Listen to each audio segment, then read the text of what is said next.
It turns out that Mondain had an apprentice named Minax, who also happened to be his girlfriend, so when you shoved a blaster rifle up his ass, it kinda became personal. In fact, she's so pissed off at you that even though your character travels back to Earth, she takes over Caesarea, then tracks your ass down, opens a dimensional gate, and takes over your world too. Or at least I think that's what's going on in the context of the whole Ultima story arc. At this point it's a little muddy as to exactly what's going on and where we are, since the map has now changed from Caesarea to Earth as we know it, and yet Lord British is still around because he lives in a castle in the UK. And the real question isn't so much where we are as when we are, because there's actually a time travel storyline as well. Minax is doing some kind of time compression thing like the Sorceress in Final Fantasy VIII, and the timelines are all fucked up, so who the hell knows. Even more pressing a question, if your character is supposed to be the hero from Earth, how come you can choose a race between human, elf, dwarf, and hobbit? Look, they're little people, I get it, but you don't need to demean them further by calling them fucking hobbits. Or is the Shire an actual place and Peter Jackson just went to shoot there on location for Lord of the Rings? In this game, you're running around a map of Earth, jumping through time gates that lead you to eras before and after Minax has enacted her holocaust over the world.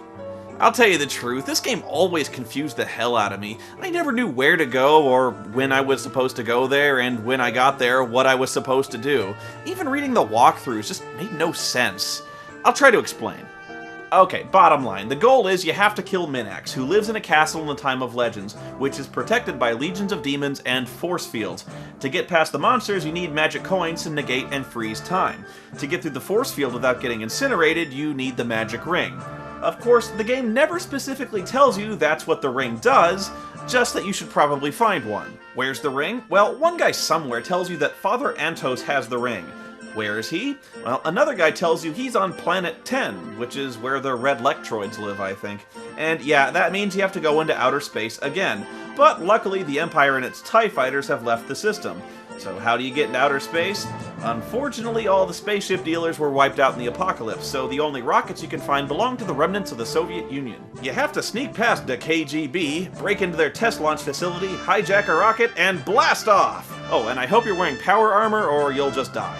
You can actually visit every planet in the solar system by consulting the star map in the instruction book and setting the proper Xeno, Yakko, and Zabo coordinates. What are you laughing at? This is hard science, people! But really, there's not much to see, even if you're willing to blow through the trilithium fuel and risk crashing your ship every time you land. Nobody has anything important to say. Like, one chick on Mars threatens to blast you if you go into a store, and doesn't. And another guy on Jupiter asks you where he can find a duck. At this hour? I also probed Uranus, which is big and swampy and full of craters, but is otherwise uninteresting.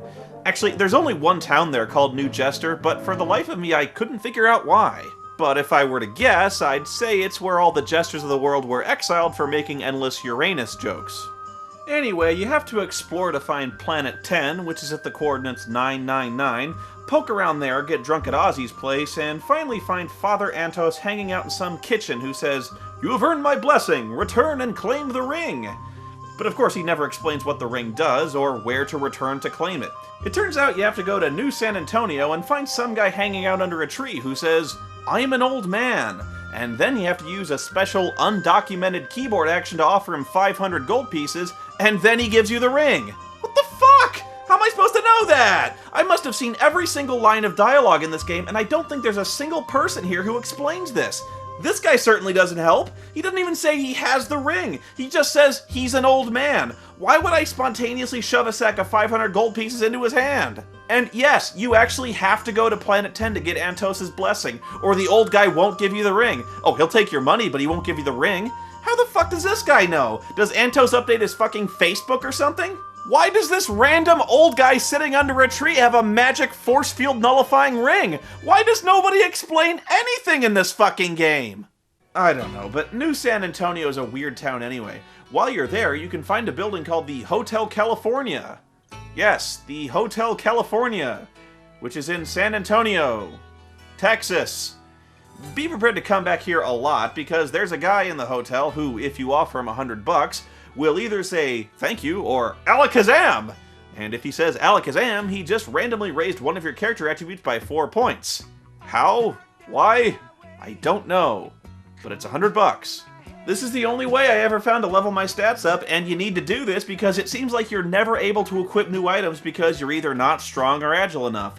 You'll blow all your money on a phaser and power armor only to be told your attributes suck too much to use them.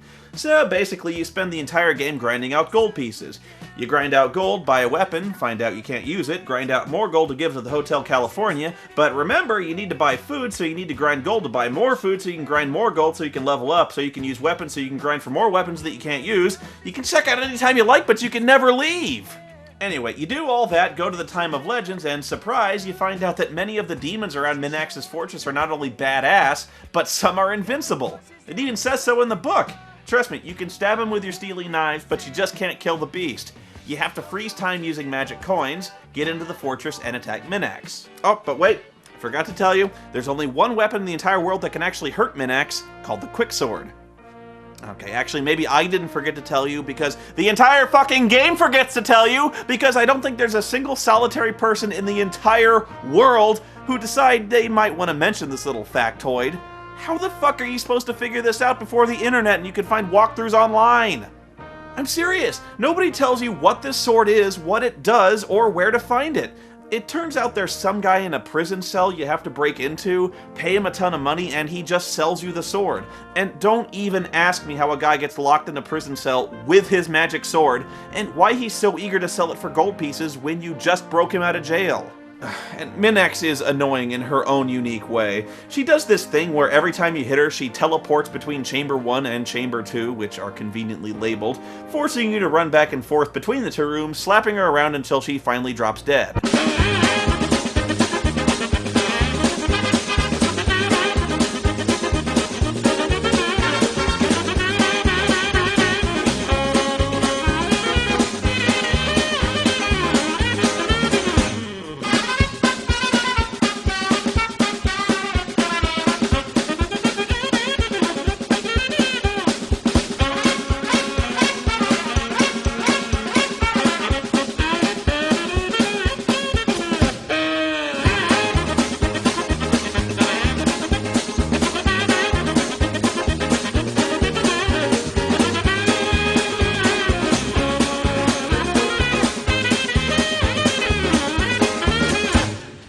I was just a kid when I played this, so you can imagine how over my head all this was.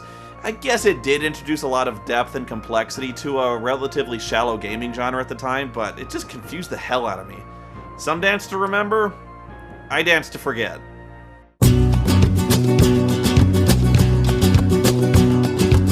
Por el camino del desierto, el viento me despeina, suave aroma de colita, no nada de la vi.